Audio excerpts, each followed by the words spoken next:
तेलंगाना हज कमेटी के चेयरमैन मोहम्मद सलीम ने हज हाउस में हज कैंप के इंतजामात का जायजा लिया। इस मौके पर इन्होंने डॉक्टरों के साथ इजलास मुनक्किद किया। इजलास में आज़मीन हज के लिए टीका अंदाजी और दीगर उमूर पर तबादला ख्याल किया। मोहम्मद सलीम ने इस मौके पर मीडिया से बात करते हुए कहा कि हज हाउस पर आज़मीन हज के लिए टीका अंदाजी का आगाज पीर 22 में से होगा। तेलंगाना के वजीर सेहत हरीश राव टीका अंदाजी कैंप का इफ्तिताह करेंगे।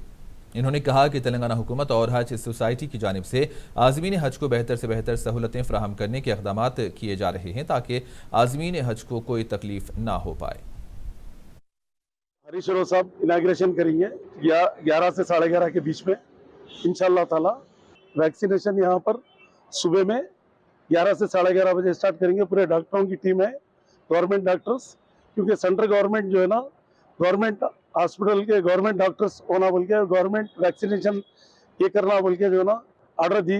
और इंशाल्लाह ताला और एक नई स्कीम है कि SBI का जो बैंक है, वो बैंक वालों से आज मीटिंग हुई मेरी। मीटिंग में जो है ना 10 लाख रुपए का जो है इंश्योरेंस फ्री देते बोल के है वो लोग।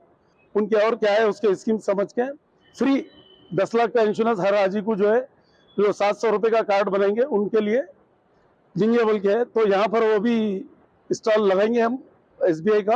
और लुलु ग्रुप वालों को भी हम लोग कंफर्म करें रियाल के लिए।